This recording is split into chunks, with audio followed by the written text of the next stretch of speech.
Olá, nono ano, bom dia, good morning. Eu voltei nessa manhã de terça-feira para dar continuidade às nossas aulas online.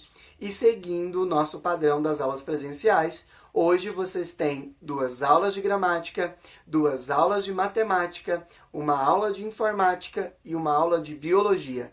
E dando continuidade no vídeo, você assistirá essas aulas nessa mesma ordem. A primeira aula de gramática com a Miss Cristiane. A segunda aula de matemática com o Mr. Mateus, a terceira aula de informática com o Mr. Gleidson e a quarta aula de biologia com a Miss Val. Eu espero que vocês estejam conseguindo acompanhar todas as nossas aulas aqui pelo canal do YouTube.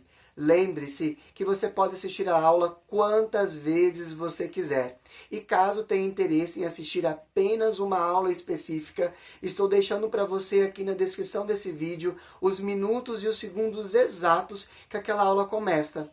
Nos colocamos à disposição de vocês, todos os professores, dentro das plataformas que nós já estamos utilizando ou até mesmo pelas nossas redes sociais para tirar quaisquer dúvidas que vocês possuem quanto a essas ferramentas ou metodologias que estão sendo utilizadas. No mais, eu desejo a todos uma boa aula, um ótimo dia e até amanhã.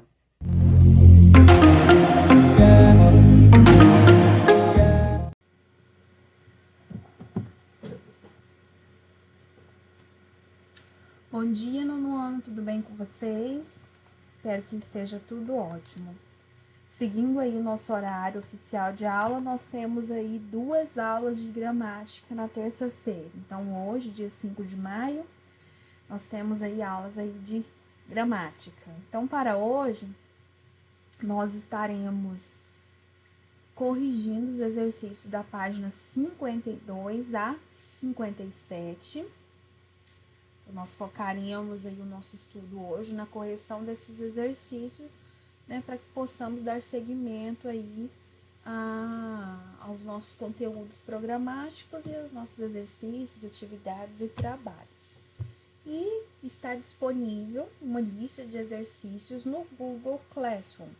Essa lista de exercícios, ela é complementar a esses exercícios que serão corrigidos agora em sala, em sala, né? Estou na sala de aula. Mas eu estou virtualmente. Esses exercícios são complementares fazem complemento a esse conteúdo dos exercícios que serão corrigidos agora. E fechamos essa etapa aí de ensino, de estudo, na verdade, passaremos para frente, né? Na semana que vem nós já teremos um conteúdo novo, tá bom? Então, eu peço aí que vocês abram aí o livro de vocês na página 52. Então, nós estamos falando aí sobre pronome relativo. Semana passada eu falei com vocês, né, na nossa aula da semana passada foi explicação desse conteúdo. E na live de gramática, eu fiz alguns desses exercícios com vocês e corrigi. Nós fomos fazendo juntos e já fazendo as correções. Quem participou da live pode acompanhar aí esse momento, tá? Então, aí, número 1. O que o uso do que observe o uso do que nas frases destacadas, nunca permitindo que uma paixão ou desejo passageiro perturbe sua tranquilidade. 2. Sem ao menos olhar para as folhas que brotavam. Quantas orações há em cada frase? Então, há quantas orações, meninos? 2 orações. Lembre que durante a live, não me lembro, acho que foi a Isadora, que tinha falado um outro número de orações, e aí nós fizemos juntas a divisão aí de orações para identificar, né, que são 2 orações. Como que é feito? Você vai observar a quantidade de verbos que forma cada período. Então, aqui, nunca permitindo, é uma oração, que uma paixão ou desejo passageiro perturbe sua tranquilidade. Então, nós temos um verbo aqui e um verbo aqui. Então, nós temos um período, segundo período, ou seja, 2 orações. Passando aí para frente, nós temos aí a letra B.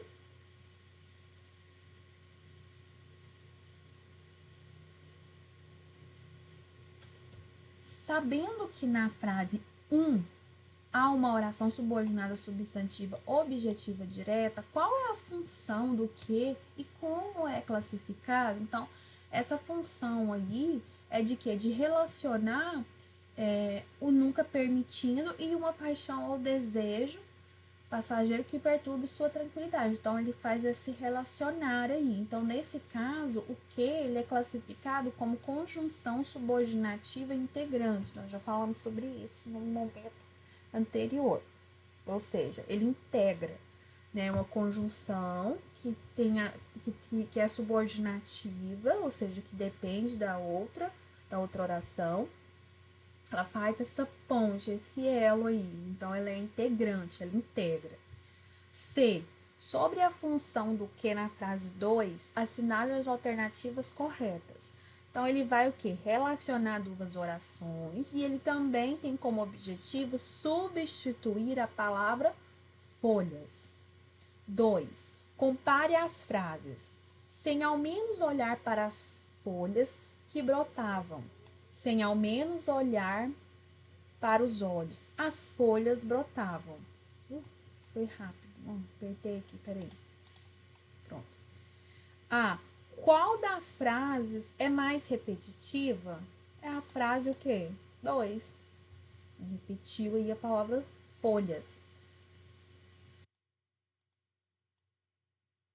B. Qual das frases é mais sintética? E qual palavra foi responsável por torná-la mais direta? Então, é a frase 1, que é a mais sintética, a mais objetiva, e a palavra que foi utilizada aí para tornar essa ideia mais direta foi, né, a conjunção que, né, a conjunção integrante.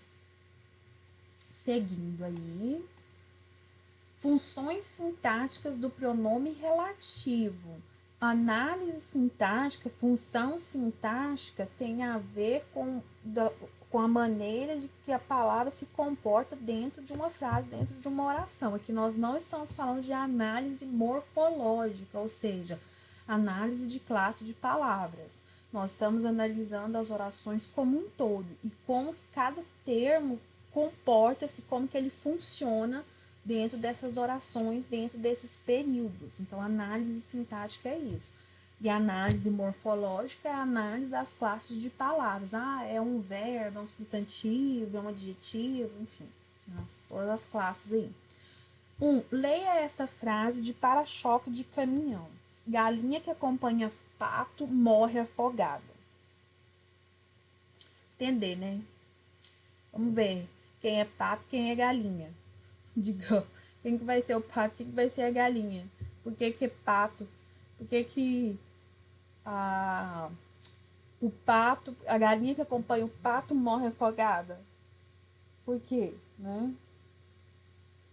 Porque o pato, ele nada, e a galinha não, a galinha não nada. Então, ela não tem essa habilidade aí em nadar.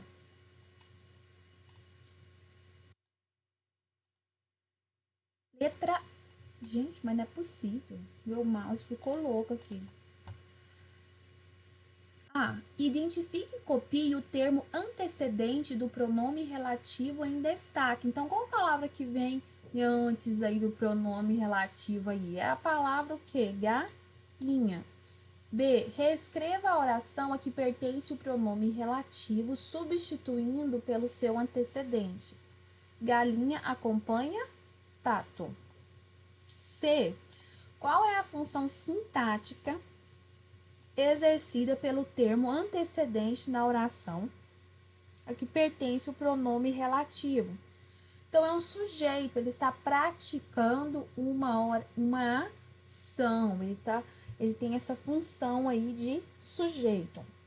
D. Sabendo que o pronome relativo exerce a mesma função sintática que seu termo antecedente teria na oração a que pertence, qual é a função sintática do que na frase? A mesma condição da questão anterior. Ele está o quê? Ele funciona como sujeito, ele está praticando uma oração. Seguindo aí, nós já explicamos no vídeo anterior. Agora nós vamos falar aí sobre onde e aonde.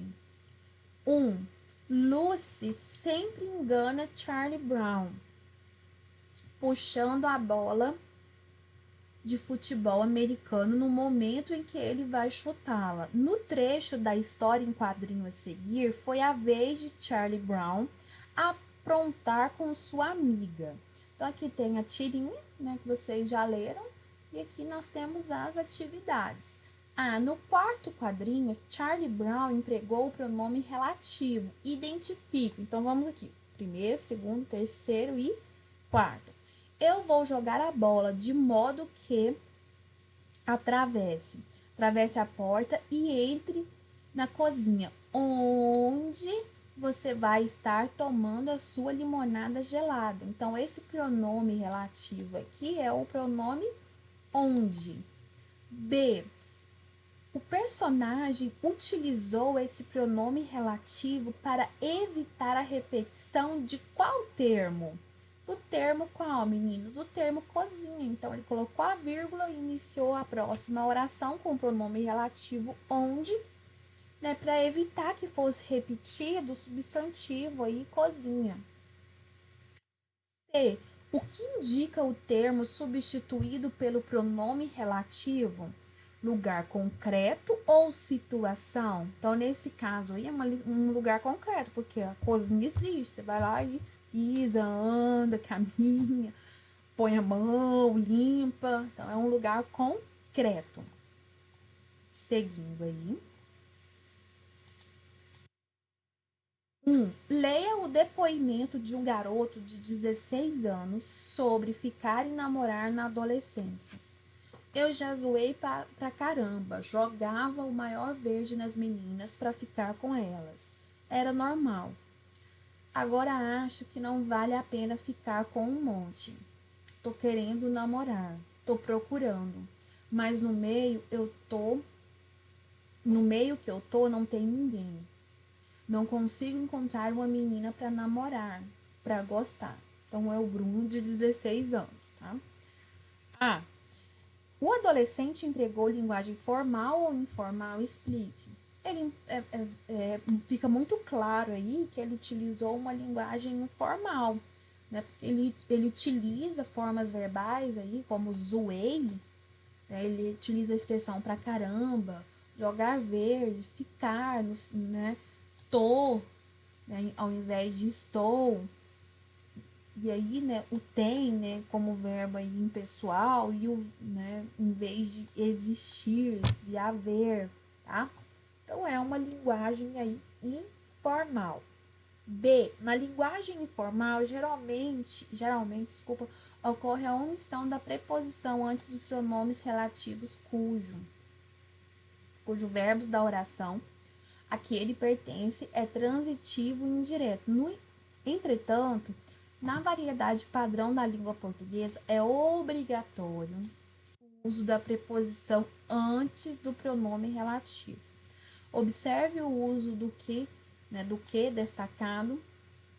O emprego do pronome relativo está de acordo com a norma padrão da língua portuguesa. Explique. Então, não. Né, porque o verbo estar, ele reage à preposição em. Então, ele tem essa reação aí. Tá? Seguindo aí. C. Reescreva o trecho em destaque, adequando ao contexto formal de produção, mas no meio em que eu estou, né? Ao invés, né? Mas no meio que eu tô. Então, mas no meio em que eu estou. 2. Assinale a alternativa em que não há ambiguidade, ou seja, vai ser a última. Leonardo foi estudar na irmã de Mateus, a qual vai lhe ensinar ciências. 3. Reescreva as frases ambíguas do exercício anterior, eliminando a ambiguidade. Então, eu vou ler aqui, depois eu passo para cá. Ele se casou com a irmã do Conrado, que se formou em ciência da computação. Então, aqui nós precisamos reformular aí para não ficar com esse duplo sentido. Ele se casou com a irmã do Conrado, a qual se formou em ciência da computação. Então, porque aqui, quando ela está ambígua, você não sabe quem formou, se foi a irmã do Conrado ou se foi o Conrado. Depois, ontem encontrei o pai de Marisa, que me chamou para jantar. E aí, né? Como que fica? Ontem encontrei o pai de Marisa, o qual me chamou para jantar, porque é o pai da Marisa que me chamou para jantar, então eu preciso fazer essa adequação, tá? Seguindo aí, estou com vontade de jantar no restaurante de Júlia, que é a árabe. Então, quem que é a árabe aí? É a Júlia? É o restaurante? Então, nós precisamos reformular. Eu estou com vontade de jantar no restaurante de Júlia, o qual é árabe. Estou com vontade de jantar no restaurante de Júlia, a qual é árabe. Então, nós colocamos aí que o restaurante é o quê? É árabe. Seguindo aí as nossas correções. 4. Lê a piada a seguir em que um homem rico dialoga com uma amiga. O dinheiro não traz felicidade. Olhe para mim, eu sou rico. Posso até parar de trabalhar. E não sei onde posso gastar tanto dinheiro. Não se preocupe, eu posso ajudá-lo. Ah, o que provoca humor nessa piada? O que provoca aí? O homem, ele tá, né, falando aí, né, o problema dele, que ele não sabe onde gastar o dinheiro. Então, a amiga, né, propõe que vai ajudar ele a gastar, para ele não se preocupar. Não pode deixar aqui que eu vou te ajudar a gastar todo o seu dinheiro. Não se preocupe. Ou seja, eu sei onde eu vou gastar esse dinheiro. B. Na piada, a que se refere o pronome relativo onde? É um lugar concreto ou uma situação? No caso aqui da piada, é o quê? Uma situação. Ele faz referência, né? Posso até parar de trabalhar e não sei onde posso gastar tanto dinheiro, ou seja, num shopping, num restaurante, em viagens. O uso do pronome onde está de acordo com a norma da língua portuguesa. Quando você lê esse onde aqui, você lembra o quê? Que ele faz referência a lugar concreto. Só que aqui nesse contexto não é de lugar concreto, né? Não, ele foi indicado para mostrar uma situação quando deveria ser usado para indicar um lugar concreto, tá? Então, não, pois foi empregado para indicar a situação quando deveria ser usado para indicar lugar concreto. D. O contexto da piada é formal ou informal? O uso de onde está adequado ao contexto em que foi empregado? Então, o contexto aí, ele é informal, né? Portanto, onde, né, indicando situação, está adequado ao contexto em que ele foi empregado, tá? E se o contexto fosse formal, como deveria ser a fala do homem rico? Reescreva adequando-a ao contexto sugerido. Então, o dinheiro não traz felicidade. Olhe para mim, eu sou rico. Posso até parar de trabalhar e não sei em que posso gastar tanto dinheiro. Então, trocou aí esse onde pela expressão em que. Então, essas foram as nossas correções. Esse aqui é conteúdo para as próximas semanas, tá, meninos? Opa. Então, hoje, né, nós fizemos aí as correções dos exercícios da página 52 a 57. Tem disponível lá no Google Classroom uma lista de exercícios referentes a esse conteúdo para fecharmos esse eixo temático aí de aprendizagem, de estudo. Um ótimo dia para vocês, ótima semana, saudades de todos. Até a próxima aula. Beijo para vocês.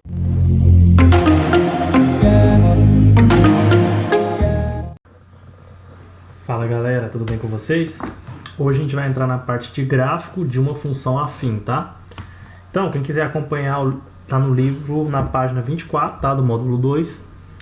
E a gente vai ver como é que funciona o gráfico de uma função afim. Bom, é da mesma maneira que a gente já viu, né? A função afim nada mais é do que uma função do primeiro grau. Como a gente já viu, ela tem essa cara aqui, ó. Certo? Ó, função afim vai ser f x é igual a ax mais b. É uma função comum do primeiro grau, tá? Então sempre o gráfico de uma função afim, ela vai ser uma reta, tá? Igual nesse caso aqui, ó. Beleza? Então sempre vai ser uma reta. Beleza? Aí tem o primeiro exemplo aí na explicação que fala o seguinte, ele dá uma tabela pra gente onde a função é y igual a x mais 2. Beleza? E ele fala assim pra gente, ó, então eu te dou os valores de x, onde, vamos desenhar essa tabela aqui. Então, e os valores de y. Então, x, primeiro ele deu menos 3, menos 2, menos 1, 0, 1, 2 e 3. Tá? Então, para x igual a menos 3, é só a gente pegar a função e substituir no lugar do x e colocar o menos 3. Então, vai ficar assim a primeira, ó. Y é igual a menos 3 mais 2. Menos 3 mais 2 dá quanto? Eu devo 3 e tenho 2, eu devo 1, não é? Então, y é igual a menos 1, para a primeira, tá? Então, o primeiro ponto, ó, x é menos 3 e o y é menos 1. Então, é só a gente marcar aqui, ó. Então, x menos 3, então aqui o eixo x sempre é o eixo horizontal, então o eixo está aqui, ó, menos 3, e o y menos 1, então é só a gente ligar, ó. O desenho não ficou tão bom, gente, mas é só a gente ligar aqui, beleza? Então tá. Ó, para x igual a menos 2, vamos substituir? Y é igual a menos 2 mais 2. Então, devo 2, tenho 2, tenho 0. Então, y é igual a 0. Então, o x vai estar aqui no menos 2 e o y vai estar no 0. Então, é só a gente marcar o ponto aqui, ó. Correto? Porque aqui, ó, o y está no 0 e o x está no menos 2. Então, é esse ponto aí. Beleza. Se a gente substituir menos 1, vai ficar y igual a menos 1 mais 2. Tenho 2, devo 1, vou ficar só com 1, não é? Então 1 positivo. Então, quando o x é menos 1, o y é 1. Então vem aqui e liga, ó. Beleza? Então olha aqui, ó, tá começando a formar uma retinha, tá vendo aqui? Pera aí, ficou meio torto. Eu aconselho vocês a fazerem com régua, gente. Vocês que podem usar a régua aí, porque eu não tenho como usar a régua, o meu vai sair meio torto. Mas, vocês que têm régua, fazer o distanciamento certinho, tudo certinho que vai ficar bom. Então, x igual a 0, só a gente substituir. Y é igual a 0 mais 2. 0 mais 2 dá 2. Então, a gente marca aqui, ó. Quando o x é 0, o y é 2. Então, é esse ponto aqui, ó. Tá vendo nossa reta indo, ó? Nossa retinha aparecendo. Quando o x é 1, y é igual a 1 mais 2. Então, dá 3. Então, vamos lá e marca, ó. Quando o x é 1, o y é 3. Então, vou marcar aqui, ó. Esse ponto aqui, ó. Nossa retinha aparecendo. Quando o x é 2, 2 mais 2, 4. Opa, aparecendo menos 4. 4.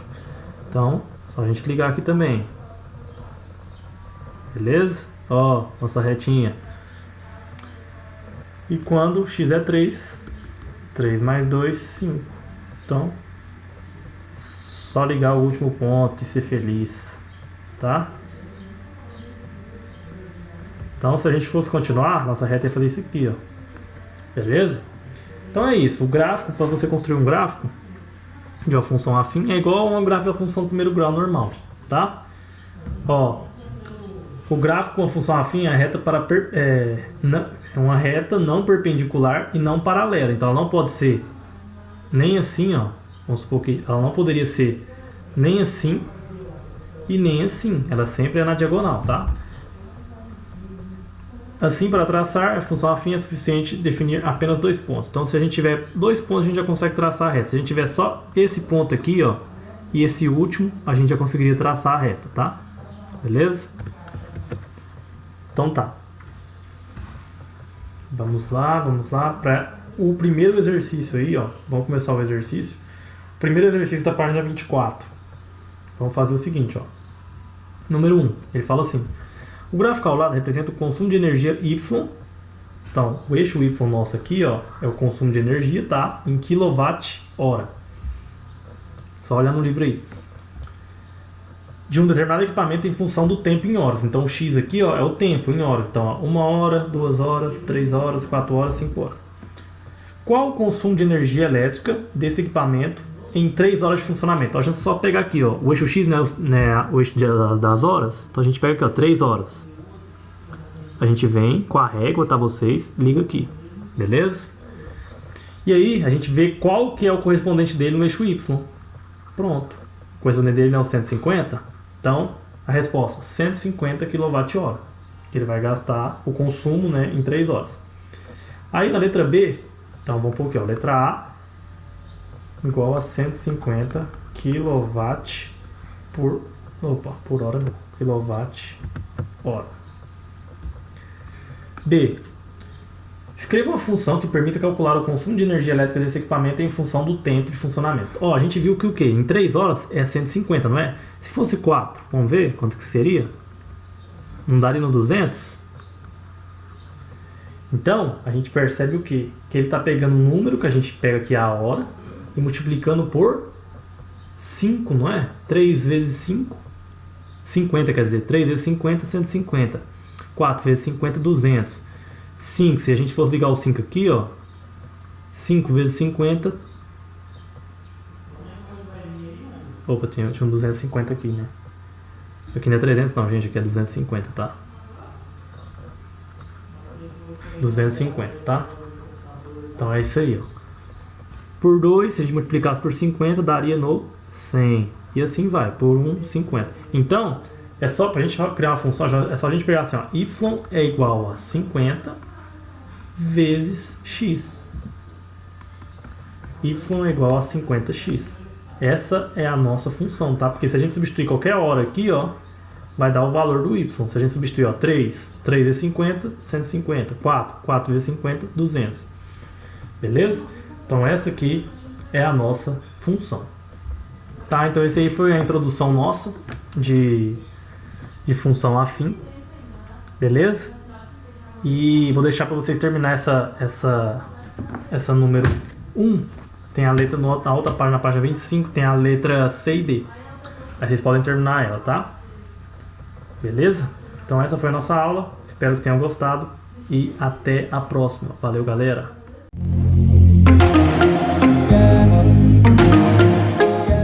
Olá, alunos. Bom dia, boa tarde, boa noite, dependendo do horário que vocês estiverem vendo o vídeo.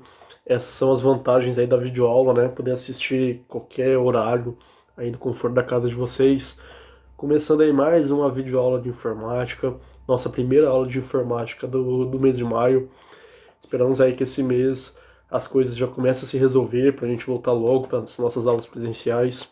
Eu acredito que vocês estão morrendo de saudades das nossas aulas presenciais. Nós, professores, também estamos morrendo de saudades das aulas presenciais. Eu, principalmente, estou morrendo de saudades de vocês, das nossas aulas. Mas, enfim, enquanto isso, temos que fazer a nossa parte, vamos seguindo. O que não pode parar são os estudos e a produção de conhecimento de vocês. E na aula de hoje, nós vamos continuar aí naquela aula de conceitos básicos em informática. Semana passada nós já começamos a ver algumas coisas. Hoje a gente vai seguir. E na semana que vem a gente finaliza. Então eu vou dividir essa aula na etapa da semana passada, essa com mais alguns conceitos e alguns para a semana que vem. E são conceitos, como eu falei para vocês, básicos, fundamentais, que vocês precisam saber e que vai nos ajudar para a aula que eu prometi para vocês que vai acontecer assim que a gente voltar para o nosso ensino presencial. Nós vamos abrir um gabinete, vamos abrir um computador e explorar todas essas partes que vocês estão aprendendo aqui. Nós vamos ver na prática lá no colégio. Então, por isso a importância de vocês entenderem os pedacinhos aí, cada parte do computador, que compõe o computador. Só recapitulando rapidamente, na semana passada eu mostrei para vocês como é um gabinete aberto.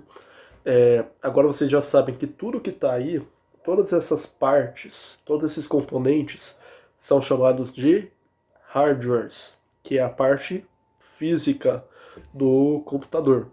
Então, tudo que está aí é hardware, porque hardware é o que dá para pegar, tudo que dá para pegar, todas as peças. O que nós vamos começar a estudar hoje é algumas dessas peças aí, para quando a gente abrir o nosso computador, vocês vão ver aí provavelmente algo parecido a isso e vão saber identificar.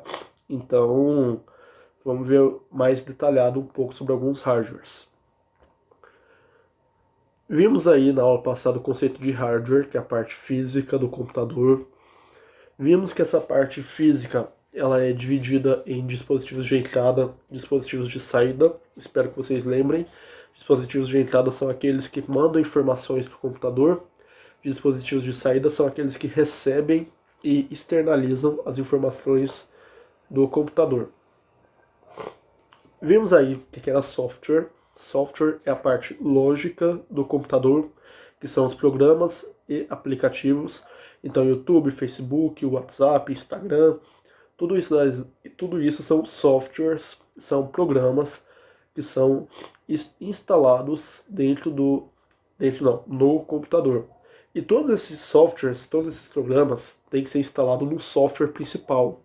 Lembra que eu falei que tem um software chefe, que é como se fosse o software mãe, e aonde são instalados os programas, que é o chamado sistema operacional. O sistema operacional é o software principal do equipamento. Tanto os computadores quanto os celulares têm um sistema operacional. E aí nós citamos alguns exemplos de sistema operacional: o Windows, sistema operacional aí da maioria dos computadores, o Android, o iOS, o Windows Phone, o Linux, são softwares maiores onde são instalados programas. Se você tem smartphone da Samsung, da Motorola, da Xiaomi não usa o Android. Se vocês têm aí equipamentos que usam o Android é o sistema operacional de vocês. E aí dentro desse Android vocês instalam os programas. Se vocês têm, por exemplo, iPhone, ou conhecem alguém que tem iPhone, sabe que o sistema operacional não é o Android, é o iOS. Então o sistema operacional é aí o principal software daquele equipamento. E aí vamos seguir para o primeiro hardware que a gente vai detalhar hoje. O gabinete. O que é o gabinete? O gabinete ele é a caixa propriamente dita ali do computador. Quando vocês veem aquela caixona, essa parte externa que vocês estão vendo na foto é chamada gabinete. Qual que é a função do gabinete? Comportar as peças, as demais peças do computador. Então é dentro do gabinete que nós vamos colocar a placa-mãe, a fonte, o HD e todas as outras peças. Então a parte externa, a caixa, é chamada gabinete. Olhem nas imagens. Então o gabinete não é tudo que está ali. Quando vocês têm, por exemplo, um computador de informática, no computador da casa de vocês veem o gabinete é só a caixona mesmo. O que está dentro do gabinete são outras peças. Mas essa parte externa, essa caixa, é o gabinete que serve para comportar, para receber as outras peças do computador. Então, bem simples, gabinete é a caixa externa do computador. Vamos seguir para o próximo hardware. O próximo aí, pessoal, é o processador. O processador, sim, é o chamado CPU, que é a Unidade Central de Processamento. Qual que é a função do processador? O processador ele é o que processa as informações, meio óbvio, mas ele é o cérebro do computador. É ele que faz ali, ele é o cérebro mesmo, então é nele que ele que pega as informações que está acontecendo em cada parte do computador, processa e transforma esses dados em informação. Então, a parte mais importante de um computador, o que vai fazer esse computador ser mais potente ou não, é o seu processador. Quando vocês pegam um computador, um notebook, está escrito assim, processador Intel Core i5, i4, i6, i7, isso é a potência do processador. Quanto mais alto, mais potente é o seu computador. Então quem tem aí um i2, um i4, é menos potente do que um i5. Quem tem um i6 é mais potente do que um i5. Quem tem um i7 é mais potente que todos os outros. Então quanto mais alto o número do processador, mais potente, melhor significa que ele é. E aí as marcas mais famosas que vocês vão encontrar de processador são a Intel e a AMD. O meu, por exemplo, ele é um Intel Core i5, 7ª geração. Então, o processador, ele é o cérebro do computador. Ele é o que processa as informações, ele é que recebe os dados, trabalha ali e transforma esses dados em informações. Quando for comprar um computador, quando for olhar um computador, uma das partes mais importantes é o processador. Tanto a marca, se é uma marca boa, quanto a geração desse processador. Se é um i1, i2, i3, i4, i5, i6, i7, por aí vai. Então o processador, sim, é o CPU. Quando fala, estou aqui com a CPU e mostro o gabinete, aquela caixona toda não é o CPU. O CPU é só esse quadradinho, esse chipzinho que fica dentro do gabinete. Onde fica a CPU, dentro do gabinete instalado na placa-mãe. Então essa partezinha aí é chamada de processador. E aí algumas imagens de processador. Na aula prática, quando nós abrirmos ali o nosso computador, vocês vão ver um processador. Ele é bem pequenininho, ele é um quadradinho mesmo. Então esse é o processador do computador. E aí, uma parte famosa do computador é o disco rígido, HD. O que é HD? HD é hardware disk, disco rígido. O disco rígido, ele hard disk, também conhecido pela abreviação HD, ele é onde é armazenado as informações do computador, dados e programas. Então fotos, vídeos, quando você instala um aplicativo, é tudo dentro do HD. O HD ele é a memória do computador, a memória para guardar dados e programas. Lá na aula prática, nós vamos ter um HD e vamos conseguir abrir um HD. O HD, olha aí nessa imagem do meio. Essas imagens do canto é um HD fechado. Quando a gente abre um HD, dá para ver que dentro dele tem um disco, um CDzinho, e é onde são gravadas as informações. As informações são gravadas dentro desse HD mesmo, bem nesse disco que vocês estão vendo na imagem do meio. Então, quando se fala HD, a gente está falando aí do equipamento, do hardware, que vai armazenar as fotos, que vai armazenar os programas, armazenar as músicas de vocês e por aí vai. Então, na hora de olhar o computador, é importante ver o quanto esse HD comporta. Se esse HD é 500 GB, se esse HD é 1 TB, hoje a gente tem aí HDs de terabyte. O meu aqui, por exemplo, ele é armazenamento de 1 TB. Ele armazena até 1 TB, é muita coisa. Os HDs aí geralmente são de 500 GB, 800 GB. Depois de gigas vem terabyte. Então é bastante coisa, eu não vou encher esse computador aqui tão cedo. Então o HD é a parte que armazena as informações lógicas do computador. Então os programinhas, as musiquinhas, as fotos, vai tudo para esse HD. E aí quando a gente fala formatar o HD tem que ser formatado, é apagar tudo que está no HD. Por exemplo, o sistema operacional ele é instalado no HD. Então, quando você tem que formatar o computador, o que você vai formatar é o HD. Então, às vezes a pessoa leva o computador, ou se a pessoa conseguir, tiver a possibilidade, ela pode tirar o HD, só retirar o HD e levar o HD para ser formatado, porque é nele que estão as informações. Se o computador pega um vírus, esse vírus vai ficar gravado aí no HD também. Então, por isso, quando é formatado o HD. Que também é chamado de disco rígido, que é a abreviação aí de hard disk. E aí, pessoal, até hoje, até essa aula de hoje, eu vou só até essa parte aqui, só até o HD. Nós vimos aí o gabinete, vimos o processador, vimos o HD. Até para não começar a confundir vocês com alguns nomes, alguns conceitos demais. Na aula que vem a gente finaliza com esses conceitos básicos e na aula prática veremos tudo isso que a gente está vendo aqui na aula teórica, na aula ao vivo não, perdão, na videoaula, nós iremos ver na aula na prática, que nós vamos ter assim que a gente retornar. Esperamos que esse retorno aí seja o mais breve possível. E é isso, pessoal. Ótima semana para vocês. Aproveitem, estudem, descansem, joguem, brinquem, mas sempre seguindo as orientações aí nesse período de pandemia. Qualquer coisa, o Ciente já divulgou os telefones dos professores diretamente nos grupos dos pais de WhatsApp. Qualquer dúvida vocês podem entrar em contato diretamente com os professores agora. Tá com alguma dúvida sobre conteúdo, sobre tarefa, podem nos procurar.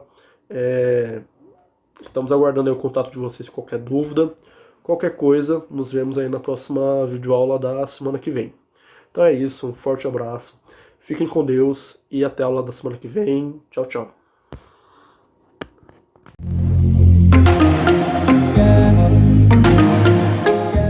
Olá, nono ano, vamos lá para a aula de herança restrita ao sexo. A gente falou sobre os cromossomos X e Y na última aula. E agora eu vou falar sobre a herança restrita ao sexo. Só lembrando vocês, né, que nós temos o cromossomo, o homem tem o X e o Y, a mulher XX, um gene de cada, né, vai para cada filho. Então, se eu tenho um menino, o X veio da mãe, que a mãe só pode doar X, e o Y do pai. Se for menina, um X do homem, um X da mulher. Nós falamos dos cromossomos sexuais. Mulheres são homogaméticas, homens heterogaméticos. Olha lá para vocês verem que o cromossomo XX são do mesmo tamanho e o XY eles têm tamanho diferente. O Y ele é bem pequenininho. Falei para vocês também que nós temos a herança dos cromossomos sexuais, né? Genes de herança ligada ao sexo. Se você ver lá o cromossomo X, eu tenho uma parte lá que é só relacionada à característica, né, ligada ao sexo feminino. O que tá de amarelinho é herança compartilhada dos dois sexos. E o que tá de azulzinho é só restrita ao sexo masculino. Quando eu falo restrita ao sexo, é que só manifesta no sexo masculino. Quando é ligada ao sexo, pode manifestar ou não. Então, falei para vocês que herança ligada ao sexo é um caráter determinado por genes presente nos cromossomos sexuais e restrita ao sexo é que ocorre somente no cromossomo Y. E temos algumas doenças que é parcialmente ligada ao sexo, que é condicionada por genes a partir do X e do Y. Então, herança ligada ao sexo, meninos, é considerada quando os genes envolvidos se situam no cromossomo X, em uma proporção não homóloga, sem correspondência ao Y. Mulheres, né, podem ser homozigotas ou heterozigotas, e homens serão sempre hemizigotos, né, homos, no caso hétero. Herança influenciada pelo sexo. Então, o que é isso, né? A herança influenciada pelo sexo é que determinados genes eles são ligados aos cromossomos autossômicos, porém, eles dependem do sexo do indivíduo. Aí eu coloco como exemplo a calvície, que tanto a mulher quanto o homem pode ter o gene, mas ela só vai manifestar no caso do sexo masculino. Herança limitada ao sexo é que determinados genes, gente, autossômicos só se manifestam em apenas um dos sexos. É o que eu falei também para vocês da calvície. Ela é uma herança limitada ao sexo. E nós temos a hipótese de Lyon. A hipótese de Lyon é uma das teorias em que as fêmeas dos mamíferos elas compensariam a dose dupla de seus cromossomos, inativando um deles. Então, hoje, ela fica conhecida como corpúsculo de Barr, né? Que as fêmeas, elas compensam a dose dupla, né? Então, um cromossomo só que irá manifestar. E eu vou parar aqui na herança ligada ao sexo, por quê? Porque na nossa aula de amanhã eu vou falar justamente sobre isso, né? Sobre a herança ligada ao sexo, que é relacionada na parte não homóloga do nosso cromossomo. Então, nós vamos ver algumas doenças aí que é relacionada ao sexo. Nós temos o ligado ao sexo feminino e a outra ao sexo masculino. Aí eu vou falar de daltonismo e hemofilia, tá ok? Abraços, beijos e até a próxima aula.